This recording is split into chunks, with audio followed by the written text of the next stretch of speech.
Good morning. Really cool to have you all here. I hope your day is going well. Spastic weather, absolutely. Friday at 1 o'clock, 1:10 p.m., 2501, we'll turn in Identification Unknown Compound Lab we did last week. Should be pretty chill. Problem set number 1 is up. Problem set number 1 is over chapter 13, so equilibrium. So this acid and base stuff won't be on the problem set or the quiz. We'll tackle that in the next week. And then quiz 1 will have some questions related to problem set number 1. I reserve the right to put a couple Le Chatelier's questions on quiz 2. So even though we'll talk about Le Chatelier's principle in problem set number 1, I might put a couple questions on quiz 2 just to let you know, to try and space out the material a little bit. And then finally, we'll do the equilibrium constant lab. Make sure you bring a printed copy with you. The lab itself is not too crazy. Writing it up takes a little effort, but it's nothing you can't do. Any questions, that kind of stuff? Sweet. On Monday, we talked about several things which are going to be pretty important in what's going on. And up here on the chalkboard, I have a reaction. It's acetic acid reacting with ammonia to make ammonium and the acetate ion. And what we learned on Monday was that if you have an acid-base reaction, and acids usually have the hydrogen listed first, like acetic acid, bases have hydroxides. Ammonia is a base, even though it doesn't have a hydroxide per se. But anyway, in an acid-base reaction, and that's what we have here, excuse me, the Bronsted theory of acids and bases, which is what we're using, says that acids donate an H+.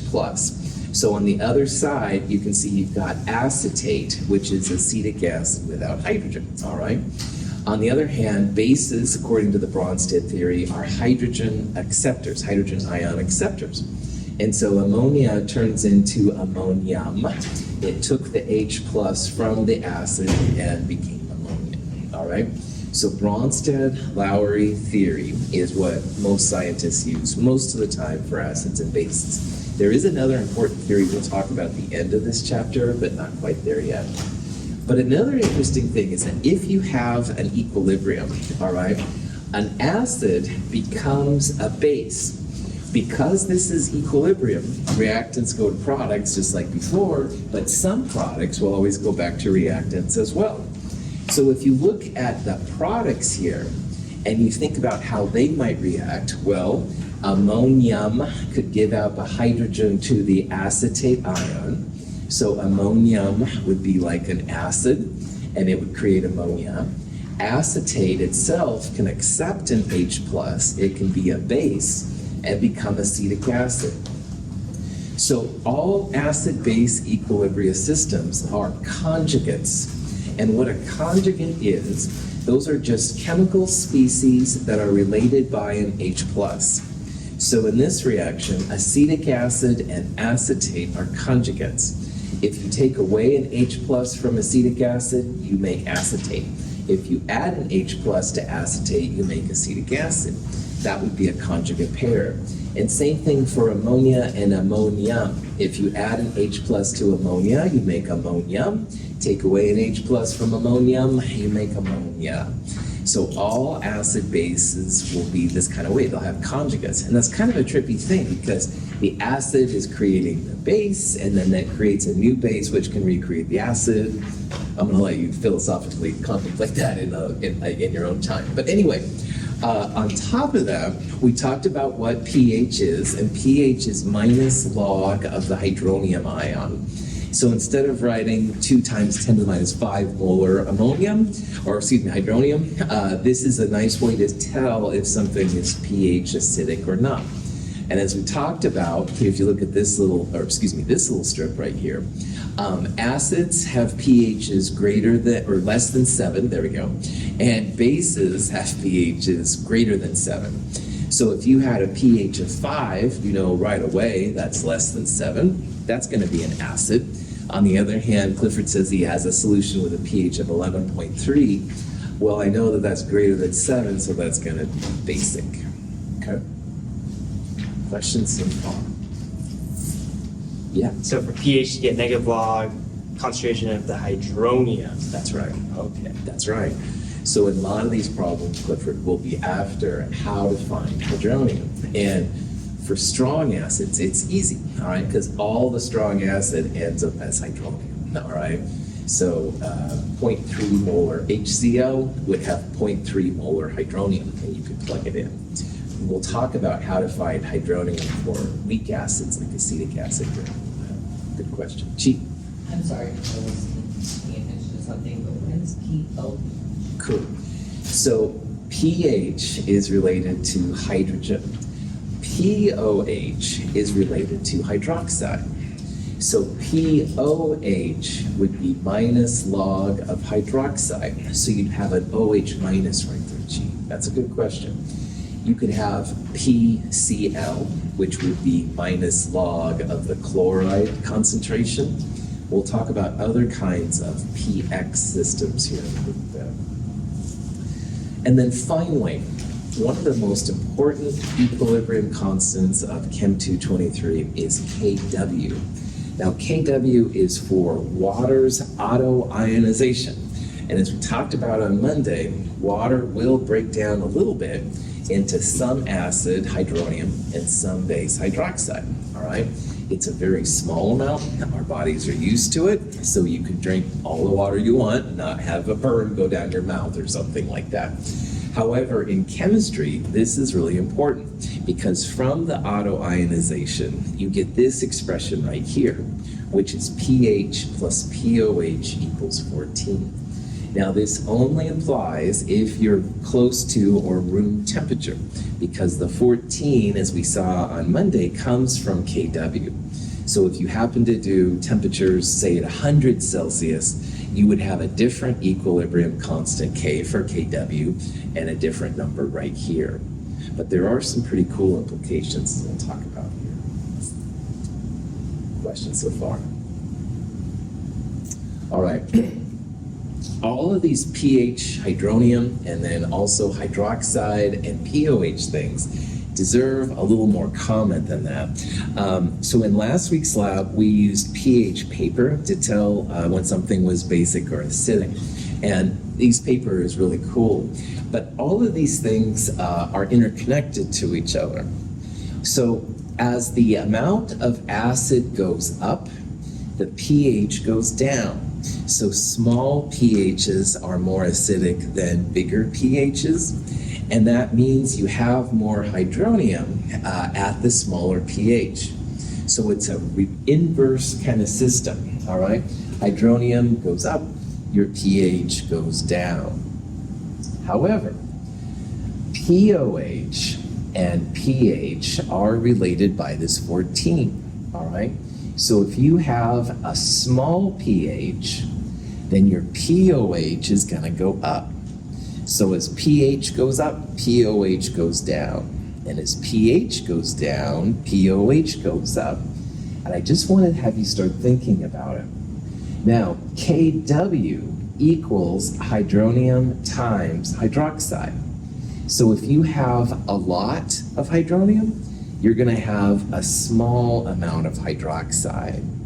So hopefully you can see where I'm going with this. If you have an acidic solution, small pH, but large hydronium.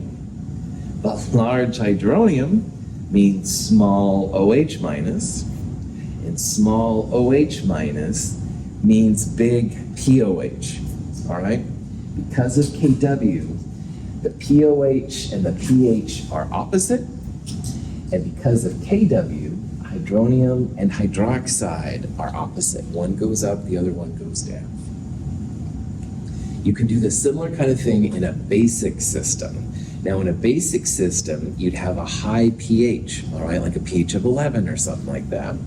Well, high pH means low amount of acid, so the acid will go down. Acid times hydroxide is equal to a constant. So if hydronium goes down, your hydroxide will go up. And if hydroxide goes up, POH will be a smaller number. And another way to think about that is that, remember, pH plus POH equals a constant. So if pH is big, then POH is going to have to be small. So think about this in the back of your mind, all right? At first it can be a little weird, but it does all make sense with each other. So you can have a small pH, for example, and you can have a large amount of hydronium, all right? But it's a little funky at first, I won't deny. Any questions? Okay. Now, Clifford asked earlier about the pH minus log hydronium, which was totally cool. If you have a strong acid, finding the hydronium is easy because 0.3 molars HCl becomes 0.3 molar hydronium, all right? It's 1-to-1. It's totally product favored, no equilibria, the one-sided arrow we're used to from Chem 221 and 222. But with weak acids, we have to be a little bit more careful because not all of the acid turns into hydronium, all right? So this little slide right here is just reminding us about what the acids are and how to find the conjugate bases. So acetic acid, CH3CO2H, is related to the acetate, CH3CO2 minus. And again, we know that they're conjugates because they're related by an H plus. You would take away an H plus from the acid to make a base, you'd add an H plus to the base to make an acid. Same thing for ammonium and ammonia, hydrogen carbonate and carbonate, all right? Now, even though carbonate is a base and acetic acid is an acid, those two are not conjugates because I can't like add an H plus here to make acetic acid, and I can't take away an H plus from acetic acid and make carbonate, all right? I'd still have another carbon, stuff like that. Now, all these crazy weak acids and weak bases are very much less than 100% ionized. So if it was HCl, we put 0.3 moles in, 0.3 moles hydronium. But you put 0.3 moles of acetic acid in, you might have 0.003 moles of hydronium. It would be much, much less than a 1-to-1 ratio. And that's what we've got to start thinking about now as chemists. So we're going to start looking at how equilibria constants are related to the acids and bases. Now, HOAC is just another way to say acetic acid. Up here on the chalkboard, you can see I wrote acetic acid is HC2H3O2. A lot of times, acetic acid is listed CH3CO2H. There's so many freaking ways to write this compound, it drives me crazy. No, seriously, so if you see HOAC, it's just trying to pull all of these different ways of expressing acetic acid into one formula. So HOAC is acetic acid, and if you see OAC minus, it's this without this acidic hydrogen, okay? So just realize that's going to be a common abbreviation we're going to go into. Now, because acetic acid is an acid, it has to create hydronium, all right? Acids create hydronium, and bases create hydroxide. So if that acetic acid reacts with water, it'll make hydronium and a conjugate base. So you can write an equilibrium constant for all of these reactions. So equilibrium, we saw products divided by reactants. Notice I have here the concentration of hydronium, concentration of the conjugate base acetate. I divided it by the concentration of the acetic acid. Why did I not put water in the equilibrium? Because you can't put liquids. Can't put liquids or solids in equilibrium. Excellent. Now, this type of K is what we're going to talk about a lot. So just like in the last chapter, we saw there was a Kc for equilibriums based on moles per liter and a Kp for equilibria based on pressures. We're going to start calling these kind of Ks Ka. And A, of course, means acid, all right? All of these Ks are going to be much less than 1. So they're all for weak acids. You wouldn't expect to see a Ka for a strong acid because 1 mole of a strong acid would make 1 mole of hydronium. There wouldn't be any reactants left over. So Ka is for weak acids specifically. And this K, of course, is much less than 1. So every time you see a Ka for an acid, all right, you can write out this equation. You would write out whatever the acid is. They'd have to tell you what the Ka was for. All right, that would go right there. And that acid will react with water. Hydronium will be a product because it's an acid. And the acid minus an H plus, the conjugate base, will go right there. All right? So there's a bunch, like I said, there's thousands and thousands of weak acids. But I can write an equilibrium constant for any of them, and you can too, all right? The acid plus water makes hydronium plus the conjugate base, the acid without an H plus. This is the generic representation for acids, weak acids. They react with water to make hydronium and a conjugate base. So in this case, it would be hydronium times the base divided by HA. All these weak acids will have Ks less than 1. All right, some of them get really, really small. Now, because they're acids, most of the pHs will be somewhere between 2 and 7. All right, pH is less than 2, i.e. really acidic ones, are usually just for strong acids. All right, so these weak acids will have pHs in the range 2 to 7 generally. You can do the similar kind of thing for a base. Now, all bases that are weak are in equilibrium as well. And bases create hydroxide. So notice the similarities here between what we've just done and what we did. You'll take the base, it reacts with water, it makes a conjugate acid. So the base plus an H plus is making this thing right here. And because it's a base, you have to have hydroxide. So if you have ammonia, NH3, you could say ammonia plus water, a liquid, in equilibrium with ammonium, which is this thing plus an H plus, and hydroxide. And remember that hydroxide is what a base creates, just like hydronium is what an acid creates. So this is a Kb expression, equilibrium expression for a weak base. And all bases will find this. So you'll have some kind of base, again, thousands upon thousands of them. You'll react it with water. You may not know anything about this base, but you can just literally rewrite the formula with an extra H plus. That will be the conjugate acid, and hydroxide will also be a product. Bases create hydroxide, hydronium creates acids. These bases usually right in the rough range 12 to 7-ish. Again, pH is greater than 12 are usually just for the strong bases.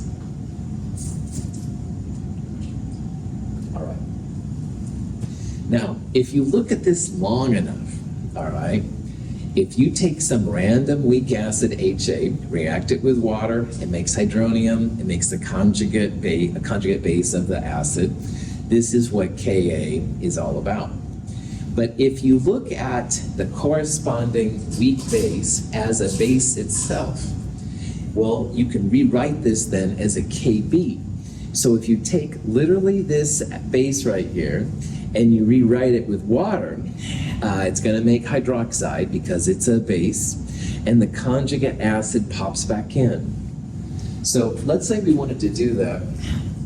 We could take ammonium, a weak acid, react it with water. It would be in equilibrium with ammonia and hydronium. So HA in this example on the board would be ammonium, and it makes A minus, which is this thing minus A plus. Now notice that ammonia doesn't have a minus charge, but we did take away a positive from the acid. That's what it's trying to imply. And you can take that same base, A minus plus water, to make ammonium again plus hydroxide. That's what Kb is all about. If you add these equations together, and chemists, of course, love to do this. We've seen this since Hess's law. Well, A minus as a product and A minus as a reactant cancels out. And the HAs cancel out. So if you do this and you look at it long enough, you end up with two waters equals hydronium plus hydroxide in equilibrium. And this is the Kw expression we talked about on Monday. So why this is important is that Ka for a weak acid times the Kb for its conjugate base is equal to Kw. This is super important. So you can have a Ka for ammonium. You can have a Kb for its conjugate base, ammonia. And that Ka times this Kb equals Kw. And again, it shows the importance of this crazy Kw. As long as you're doing things about 25 degrees Celsius, this works awesome, all right? So if Clifford found the Ka for a brand new weak acid, all right, he can quickly find what the Kb for the conjugate is, because as long as he's doing it about room temperature, then Ka times Kb equals that 1.00 times 10 to the minus 14. Now, just like we did with hydronium times hydroxide equals Kw on Monday, you can go minus log of all this stuff. And minus log of 1.00 times 10 to the minus 14 is 14. So minus log of this, you can break them up. Minus log of Ka, pKa. Minus log of Kb, pKb. So just like pH plus pOH equals 14, pKa plus pKb also equals 14. So this relation and this relationship are really going to be cool for us, and as long as they're conjugates of each other, an acid and its conjugate base, or a weak base and its conjugate acid, cool for some. Questions?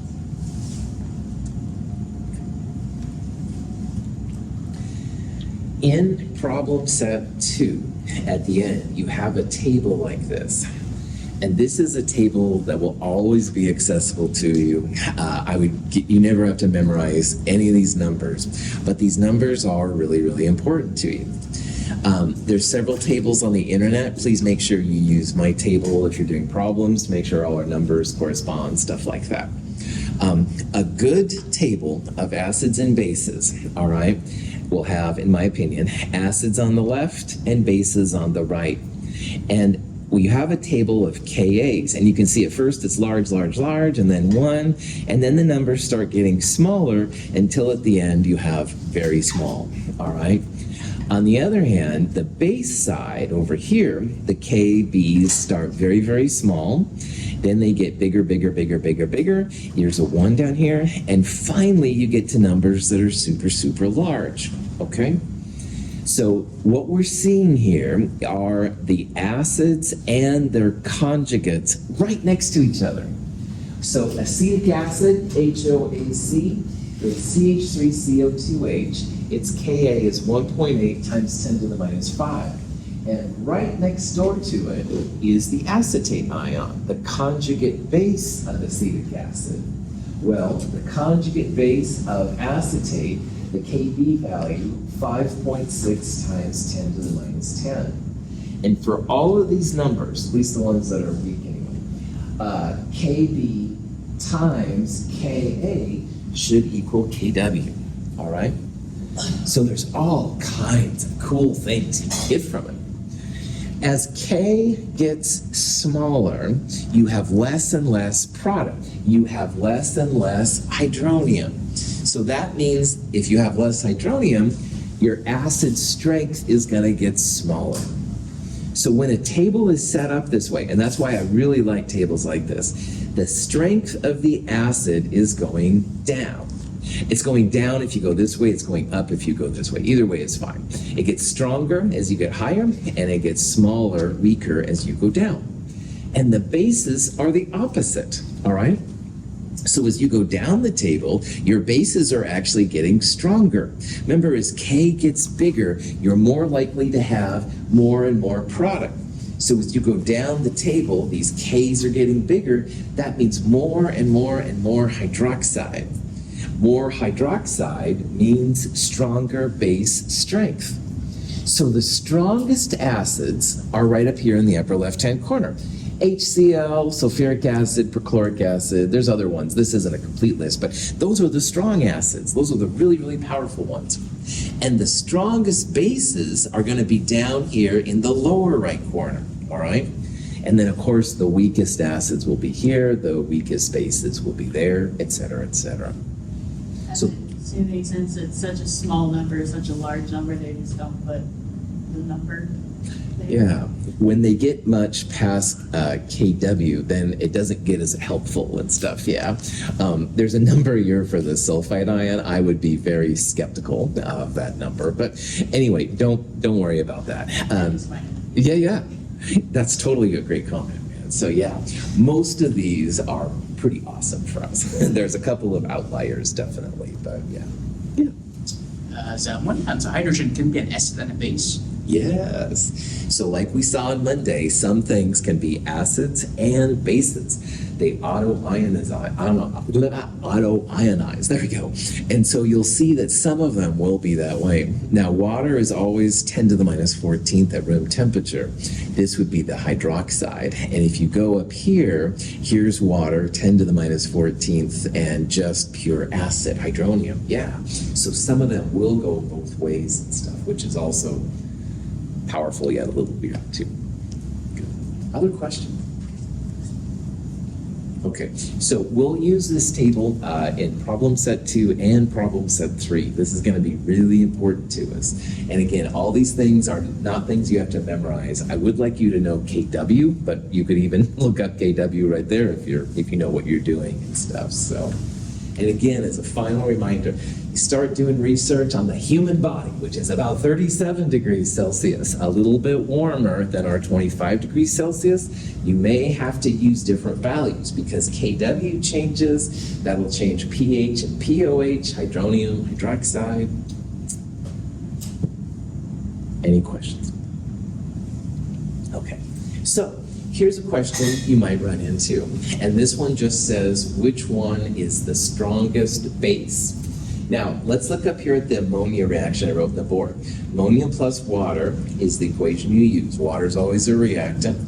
Products are the conjugate acid, ammonium in this case, and hydroxide, all right? All bases create hydroxide. Now, strength of a base means more hydroxide, all right? Strength of an acid would be more hydronium. Now, these literally are equilibrium constants. And we saw as K gets bigger and bigger and bigger, you have more product. And more product for a base means more hydroxide. So to answer this question, you just want to find the biggest KB value. All right, these are all really small ones, but that's what you want to look for. So this 10 to the minus 4 is the biggest equilibrium constant. This is the most product favored of these 5 KB values, all right? This would be the weakest of all the bases, all right, because the KB is so small. Ammonia is close to it, but actually carbonate is a little bit more basic and stuff even than that. So base strength can be found by looking for the largest KB, and acid strength can be found by looking for the highest Ka value.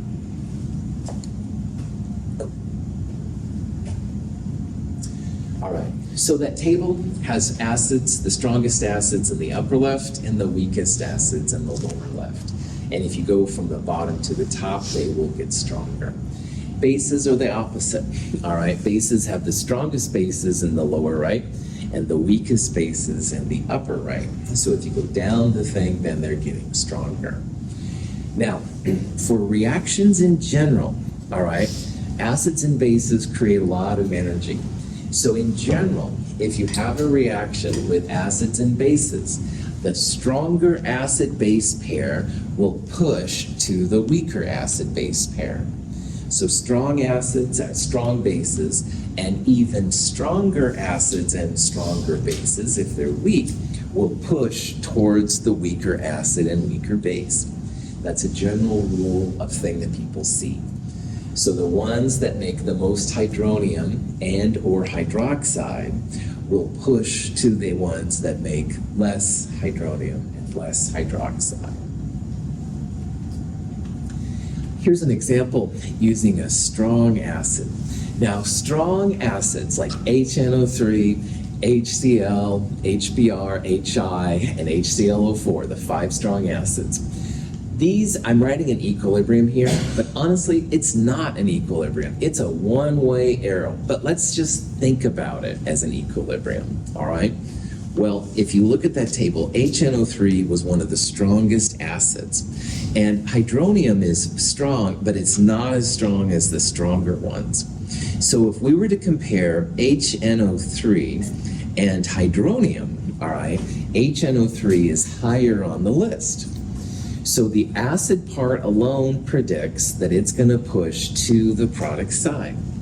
But you can do the same thing with bases. Now, water is not the strongest base by any means, all right? But nitrate is one of the ones that said, I think, very weak. Nitrate we're going to see is almost like a non-base. So even the bases here, water is a stronger base. It auto-ionizes anyway. This thing literally just sits there, all right? So what we can do in this case is predict that, yeah, these reactants, that acid, that base, definitely stronger than the acids and bases on this side. So for all of these reasons, we're going to say that, yeah, this reaction, product favored, all right? And strong acids and strong bases, you should really use just a single arrow. Don't use equilibrium. I'm doing it here just to talk about what's happening, all right? But man, nitric acid dominates hydronium. Water is at least a little bit of a base. Nitrate doesn't really have any basic properties. So the reaction is certainly pushed to the product side. Remember that all these reactions will have 2 acids and 2 bases, an acid on each side, a base on each side. You can literally compare Ks and figure out most of the time on what direction they're going to go, which is kind of cool.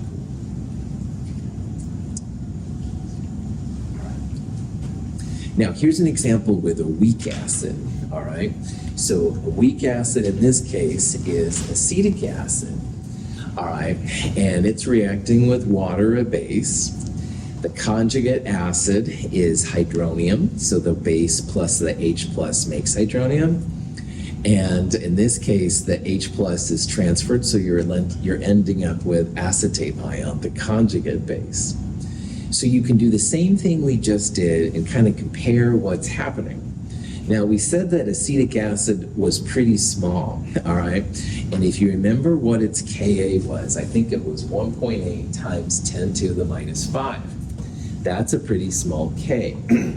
And hydronium, if you look on that list, had a value of Ka of 1.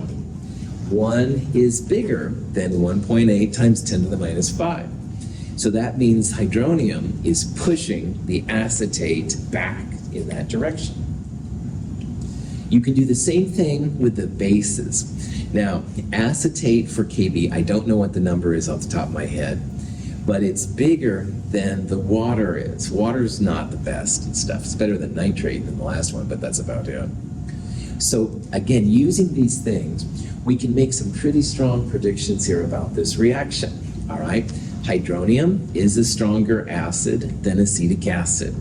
Its Ka is larger than Ka for acetic acid. We can also, if you look at that table, acetate has a bigger Kb than water's Kb, all right? So it's also pushing to the left side. So both of the products have bigger Ks, if you will, than the reactants. This reaction's gonna be shifted to the left. You're going to have a lot more reactants than you have products. So that's why what I've been saying, it's only 0.42% ionized or 1 in 10,000 molecules, all right? That's the justification for it. And you now know all the tricks that I use to say that kind of stuff too. So when you have a weak acid, a K less than 1, it's very reactant favored. You don't have a lot of products. Okay. So there's basically a series of types of acid-base reactions, and they're worth talking about. If you have a strong acid plus strong base, and notice my nomenclature here, Sa plus Sb. We'll start using that here in a little bit. Strong acids plus strong bases. These guys are the hunter-killers of acids and bases, right? They're the Terminator. They're gonna, I use lots of bad science fiction references, sorry. These are really powerful acids and bases, all right? They don't mess around. And when it comes to making products, they dominate the dojo, all right? So if you look at all the things that are left, H and Cl and Na and OH minus, well, these also dissociate. Here's a quick review from Chem 221. Anything that's aqueous, you can break up into their individual ions. Don't break up liquids, solids, and gases. So notice that the Na plus and the Cl minus are just spectators anyway. You're essentially left with H plus OH minus making water. And if someone says, well, how do you know that this K is really strong? Well, this is the opposite of Kw. And if you flip a reaction, like we saw in chapter 13, you can figure out the K by going 1 over the old K. So if you go 1 over 10 to the minus 14, you get 10 to the positive 14. And K is greater than 1, product favored. So this slide is basically just justifying why strong acids and strong bases push to the product side. You can calculate Ks that are huge, all right? So you don't have to worry about it. The strong acids and strong bases dominate. You can write a single arrow like that. Also, if you have a strong acid and a strong base, everything that's left over is really just a spectator. So strong acids plus strong bases, if you had exactly equal mole amounts, you add them together, a lot of energy will come off, I swear, but you let it cool down, I don't want you to, you could drink it. All right? It would be salt water. It would taste nasty. I don't want anybody doing this because I don't trust my own sig figs on my own experimental thing. However, in theory, strong acids plus strong bases, you should be left with water, drinkable, salt. It would taste kind of salty and stuff, but it would, in theory, cure you. No one's going to try it on my watch. That is an absolute hard limit for me. However, in theory, all right, strong acids plus strong bases should be good. Questions? Okay, let's look at now a strong base, a source of hydroxide, reacting with a weak acid. So notice my nomenclature, Wa plus Sb, weak acid plus strong base. Now the strong base is going to create hydroxide. It could be sodium hydroxide, lithium hydroxide, potassium hydroxide. I'm pulling the spectator out. I'm pulling the sodium, lithium, or potassium out. So you can see that there's a negative there and a negative there. If it makes you feel better, you could add in the K plus, Na plus, and it would all be neutral. But acetic acid is a weak acid. It reacts with hydroxide. Hydroxide, the base, takes the H plus to make water, the conjugate acid, and the weak acid creates its conjugate base, acetate. Well, if you want justification for why this is also a product-favored reaction, because it's strong base, if you look at this reaction long enough, this reaction is the reverse of the Kb for acetate. Now a Kb reaction, like earlier we wrote ammonium up here. Excuse me. Earlier we wrote ammonia plus water makes ammonium plus hydroxide. This reaction is a weak base acetate reacting with water. Water's the acid. It gives an H plus to the base to make a weak conjugate acid and hydroxide, all right? So this is like the reverse of what we talked about here. If you know the Kb for acetate, and you do from that table, then this equilibria is 1 over the Kb for acetate. So 1 over whatever the Kb was for acetate is how you can find the K for this reaction. And big surprise, also very product favored, all right? So if I'm blah, blah, blah, blah, blah, you're kind of tuning me out now, and I honestly don't blame you too much. Here's the punchline. If you add a strong base or a strong acid, it's going to push that reaction to the product side. All right, that's all you have to worry about. You can calculate, in theory, how much it's product favored. This is a very, very large K, lots of product, not very much reactant, all right? So if you have a strong base, it pushes it to the product side. You're going to end up with a base when everything is done. Bases are basic. We'll talk about that more in the next chapter. Cool. So strong acid plus strong base added together, in theory, salt water. Don't drink it, but it should be basically neutral water. Strong base plus weak acid, all right, gonna push it to the product side big time. You're gonna end up with a basic solution. So, if someone says, hey Clifford, I'm gonna mix equal amounts of acetic acid and sodium hydroxide together and you can drink it. No, Clifford, don't do it, because that weak acid has a little bit of a sting. It's gonna create a little bit of a basic solution. So you wouldn't even wanna consider drinking equal moles of weak acid plus strong base. You're gonna have a little bit of a kick in. Okay. Here's the other example. We looked at weak acid plus strong base on the last one. This is a weak base plus strong acid situation, WB plus SA. So let's use ammonia. Ammonia is our weak base. It's reacting with hydronium from a strong acid. Again, if you put 1 mole of HCl in, you're gonna have 1 mole of hydronium, 1 to 1. You can ignore the counter ion, just think of it as a source of hydronium. So we'll set this up, the strong acid plus the weak base. Weak base will take the H plus to make a weak acid ammonium, and hydronium becomes water. Well, just like we did on the last one, this reaction right here is the opposite kind of what we did earlier for a Ka. Ammonium plus water making ammonia plus hydronium. That's what a Ka is. Here's the one I wrote earlier. So it's like ammonia and hydronium are products, and here they're reactants. The reason I wrote this version is that this version is on that table of acids and bases. This is the inverse of the value. So if you look up whatever this Ka is and go 1 over the Ka, that's going to be the value for this reaction. So you do that, it becomes super, super big surprise. And again, if you're tuning me out a little bit and I understand, here's the punchline. Strong acids push to the product side, all right? You can consider it a one-way arrow, which is totally fine. Strong acids will push all the ammonia that it can to ammonia. And again, just like in the last one, I want to give you a heads up. If you have a weak base and a strong acid equal moles, and someone says, hey, go ahead and drink it, it's going to be salt water, don't do it. Because in this case, ammonia makes ammonium, which is an acid. Those solutions would not feel good as you drink them down. They would be a little bit acidic.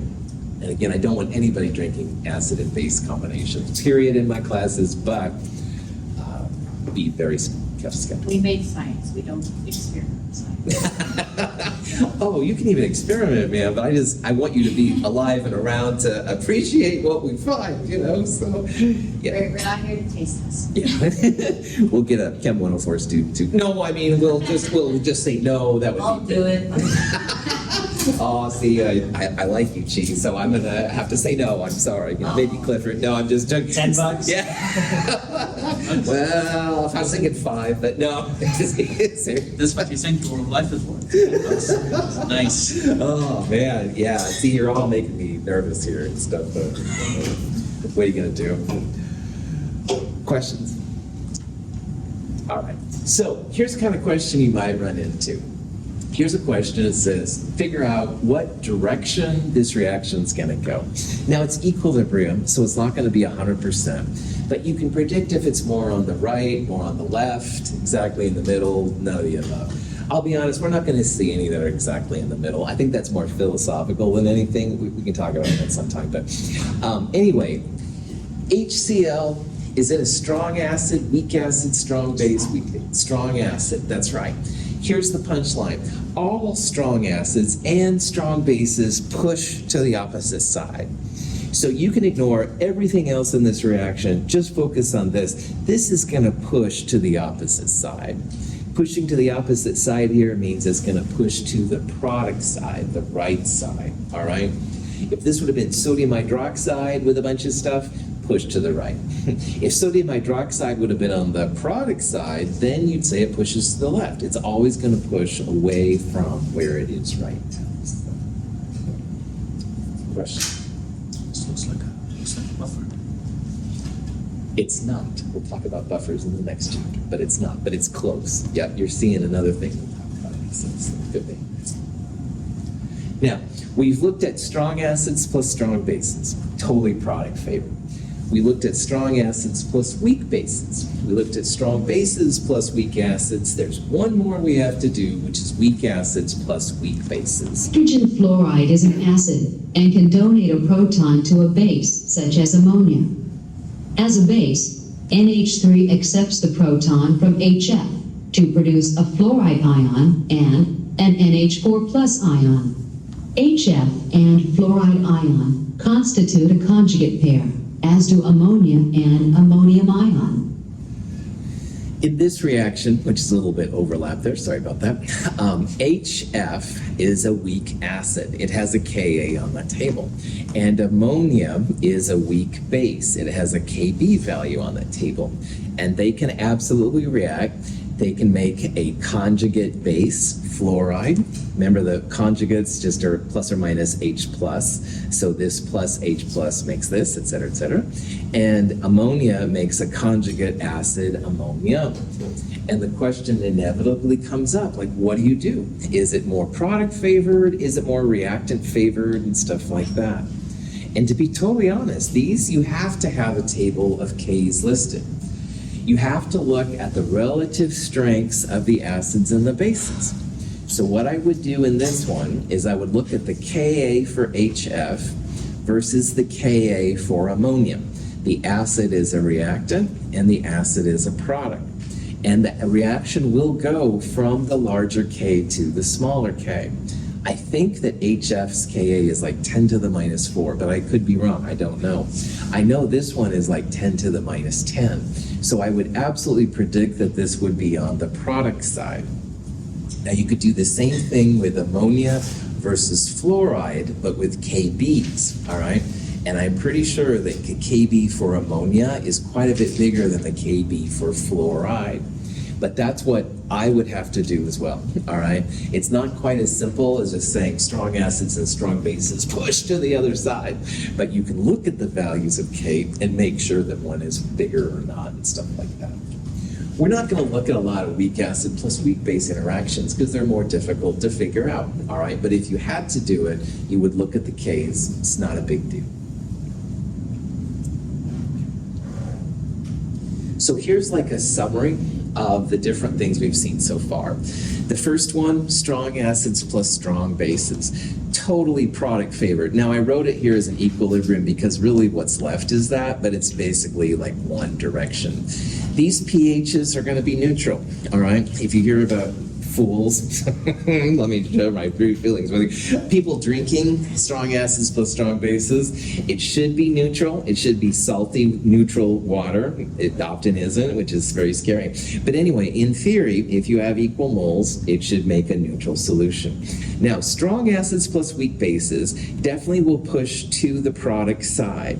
But on the product side, you have a weak acid. The weak base creates a weak acid. So these pHs are usually a little bit acidic, so you have to be kind of careful. The opposite happens when you have a weak acid plus strong base. The strong base pushes to the product side, but now the weak acid has created a weak conjugate base. Base being the operative word, your pH is going to be greater than 7. And if you have a weak acid plus a weak base together, you have to look at the relative amounts of K. K is the most important one. Sometimes you can even make the concentrations bigger. There's a lot of details about it. It's not a very helpful thing for chemists. We won't talk about it very much, to be totally honest. Questions on that? But you do know what happens when you mix acids and bases, right? Of course I do.